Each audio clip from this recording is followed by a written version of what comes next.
Hello students, today in this video I will discuss with you the concept of inline functions in C++. So what is inline functions that we usually use in C++ language? What is the meaning of inline function? Why we use inline function in C++? ये सब आज हम इस video में discuss करेंगे. Functions क्या होते हैं? Functions are the sub programs, ठीक है ना.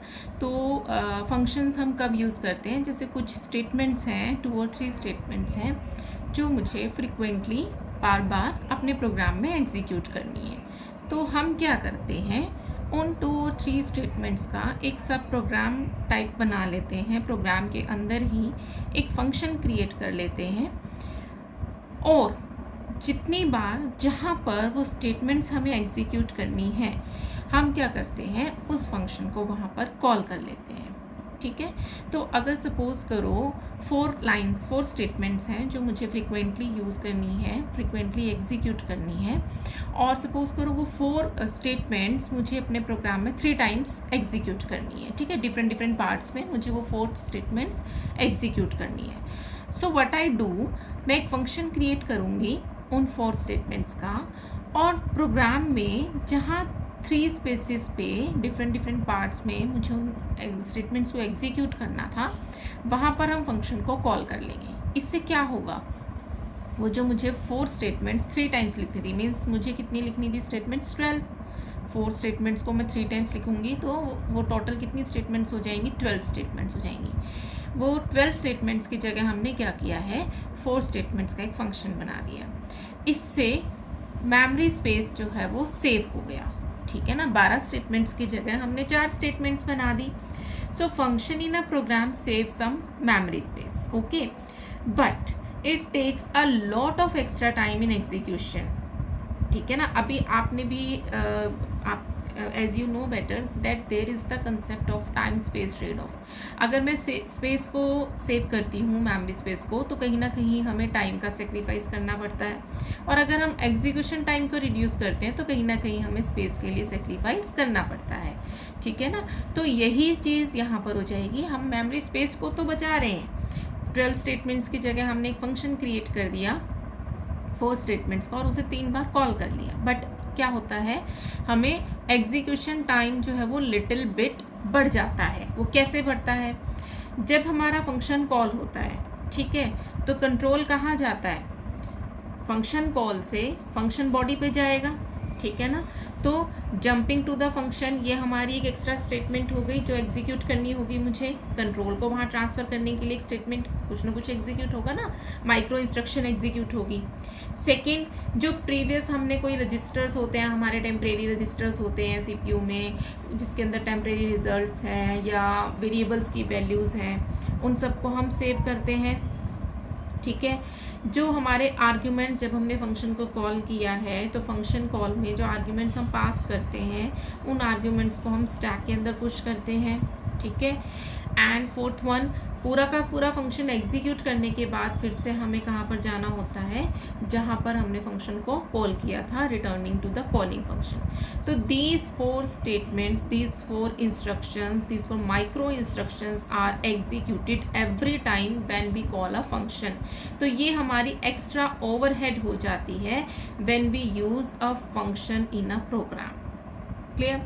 अब इस प्रॉब्लम का सोल्यूशन क्या है, इन सी लैंग्वेज हम मैक्रो यूज़ कर लेते हैं. ठीक है. बट मैक्रोज में प्रॉब्लम क्या आती है, macros are not really the functions. So macros जो कंपाइलेशन टाइम पे हमारी मैक्रोज में एरर चेकिंग नहीं हो पाती है. ठीक है. तो मैक्रोज वाला सोल्यूशन हमारा है, बट वो प्रॉपर सोल्यूशन हम नहीं कह सकते हैं उसे. ठीक है. अपनी जगह पर मैक्रोज को भी हम यूज़ कर सकते हैं, बट नॉट एवरी टाइम. अब C++ में हमने इसका क्या सोल्यूशन ढूंढा है, इनलाइन फंक्शंस का. इनलाइन फंक्शंस की हेल्प से हम इस ओवरहेड को थोड़ा बहुत रिड्यूस कर सकते हैं. ठीक. अब इनलाइन फंक्शन होती क्या है, इसकी हम प्रॉपर डेफिनेशन देखते हैं. फंक्शंस का कंसेप्ट हमें समझ आ गया कि फंक्शंस हम क्यों यूज़ करते हैं, और फंक्शंस यूज़ करने से हमारा एग्जीक्यूशन टाइम कैसे बढ़ जाता है, उस एग्जीक्यूशन टाइम को हम अब रिड्यूस कैसे करेंगे. An inline function is a function that is expanded in line. ठीक है, inline function is a function that is expanded in a line when it is invoked. The compiler replaces the function call with the function code. Clear? अब inline function में और normal function में difference क्या है? Normal function execution time पे call होगा, वहाँ पर एग्जीक्यूशन टाइम में वो जंप करेंगे हम फंक्शन पे, कंट्रोल ट्रांसफ़र होगा, रजिस्टर सेव होंगे, ये सारी स्टेटमेंट्स ओवरहेड जो 4 इंस्ट्रक्शंस हमने ऊपर की हैं वो सारी एग्जीक्यूट होती हैं. इनलाइन फंक्शन में जो काम है वो कंपाइलेशन टाइम पे ही हो जाता है. क्या काम हो जाता है? कंपाइल करते टाइम जब हम ऑब्जेक्ट कोड बना रहे हैं फंक्शन का, कंपाइलर क्या करता है, एवरी टाइम जब भी इनलाइन फंक्शन की कोई भी फंक्शन कॉल एनकाउंटर होती है, वहाँ पर कंपाइलर क्या करता है, उस फंक्शन कॉल को फंक्शन बॉडी से रिप्लेस कर देता है. इससे बेनिफिट क्या होगा, जब हमारा जो ऑब्जेक्ट प्रोग्राम एग्जीक्यूट हो रहा है वहाँ पर हमारे पास कोई फंक्शन कॉल नहीं होगी, तो फंक्शन कॉल होगी नहीं, डायरेक्ट हमारे पास क्या होगा, फंक्शन बॉडी होगी एग्जीक्यूट करने के लिए. ठीक है. फॉर एग्जांपल अब जैसे आपने एक प्रोग्राम बनाया, एक फंक्शन मैंने बनाया, सपोज करो ये एरिया का फंक्शन है, मुझे इस सर्कल का एरिया फाइंड आउट करना है. ठीक है. और उसमें मैंने रेडियस को पास किया. सिंपल है, वन स्टेटमेंट हमने सिंगल स्टेटमेंट इसमें लिख दी, रिटर्न पाई की वैल्यू 3.14 यहाँ पर मैंने ली है, pi R square means 3.14 into R into R. ठीक है, ये वैल्यूज़ हमारी रिटर्न हो जाएंगी. ये हम यहाँ पर इसकी रिटर्न टाइप लिख देते हैं फ्लोट. ठीक है. अब यहाँ पर ये फंक्शन कॉल है, सर्कल एरिया यहाँ पर मैंने आर्ग्यूमेंट पास किया 4. अगर ये फंक्शन हमारा नॉर्मल फंक्शन होता, उस केस में क्या होता, जैसे ये स्टेटमेंट एग्जीक्यूट होगी यहाँ से कंट्रोल कहाँ जाएगा, यहाँ पर आएगा, रजिस्टर सेव होंगे, ये आर्ग्यूमेंट स्टैक में पुश होंगे, फिर ये एग्जीक्यूट होगा, रिटर्न वापस से वैल्यू रिटर्न होगी. अगर मैं इस फंक्शन को इनलाइन बना देती हूँ using the keyword inline before the function header, उस केस में कंपाइलेशन टाइम पे ये जो हमारी कॉल स्टेटमेंट है, एरिया आर्ग्यूमेंट मैंने 4 किया, ये function call statement will be replaced by this function body. ठीक है. फंक्शन कॉल स्टेटमेंट को मैं इस स्टेटमेंट से रिप्लेस कर दूंगी. ठीक है. कंपाइलर इस स्टेटमेंट से रिप्लेस कर देगा. इससे हमारा ओवरहेड क्या रिड्यूस होगा, फंक्शन कंट्रोल को ट्रांसफ़र करना, रजिस्टर्स को सेव करना, आर्गूमेंट्स को सेव करना और फिर वापस से कंट्रोल वापस फंक्शन कॉल पे जाना. एग्जीक्यूशन टाइम पे ये जो 4 स्टेप्स एक्स्ट्रा थे हमारे, वो सारे रिड्यूस हो जाएंगे. और एग्जीक्यूशन टाइम पे हमें क्या मिलेगा, यहाँ पर फंक्शन कॉल की जगह यहाँ पर मुझे फंक्शन बॉडी मिलेगी. फंक्शन बॉडी में अगर 2 स्टेटमेंट्स हैं तो यहाँ पर 2 स्टेटमेंट्स हो जाएंगी, फंक्शन बॉडी में 3 स्टेटमेंट्स हैं तो यहाँ 3 स्टेटमेंट्स हो जाएंगी. क्लियर. तो इनलाइन फंक्शन का मतलब क्या होता है कि कंपाइलर कंपाइलेशन टाइम पे इनलाइन फंक्शन अगर हम यूज़ कर रहे हैं तो फंक्शन कॉल को वो कंपाइलेशन टाइम पे ही फंक्शन कोड से रिप्लेस कर देता है.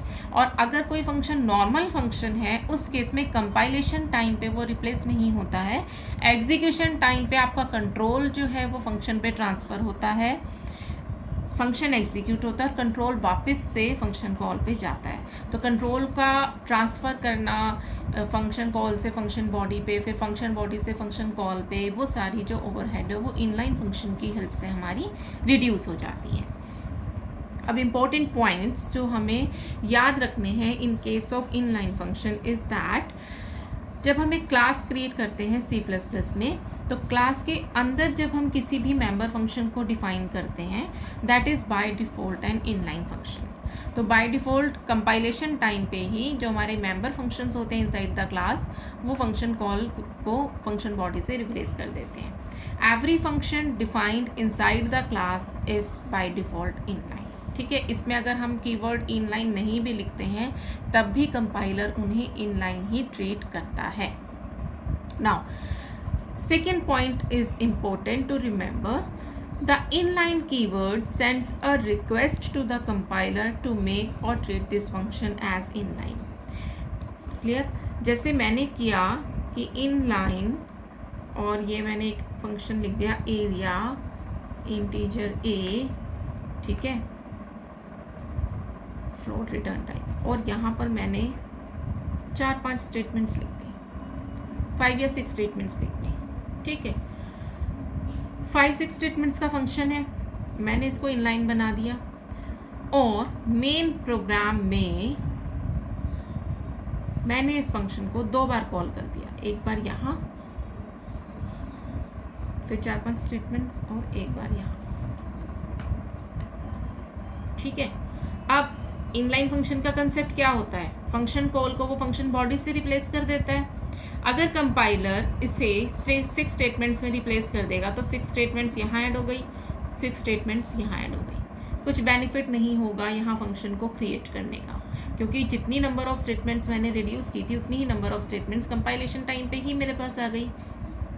तो यहाँ पर इनलाइन कीवर्ड लिखना सिर्फ एक हम रिक्वेस्ट कर रहे हैं कंपाइलर को। अब ये कंपाइलर की अपनी विश है कि वो इस फंक्शन को इनलाइन ट्रीट करता है या इस फंक्शन को as a normal function treat करता है, ठीक है। It is not a command to the compiler, it is a request to the compiler, ठीक है। अगर फंक्शन बहुत ज़्यादा बड़ा है या बहुत ज़्यादा कॉम्प्लिकेटेड है, उस केस में कंपाइलर इसे एज अ नॉर्मल फंक्शन ही ट्रीट करेगा। But if the function is short, सिर्फ 2 और 3 लाइन्स का फंक्शन है, बहुत सिंपल फंक्शन है, then in that case compiler में treat this function as a inline function. और अगर वो उसे as a inline function treat करेगा तो इट मीन्स फंक्शन कंपाइलेशन के टाइम पे, प्रोग्राम कंपाइलेशन के टाइम पे जो फंक्शन कॉल है that will be replaced by the function body. With the help of inline function we reduce the overhead of passing control to the function, then execution तो दोनों cases में ही होगी, saving the registers, saving the arguments to the stack and then returning back to the main program. तो वो जो हमारा overhead है उसे हम रिड्यूस कर देते हैं।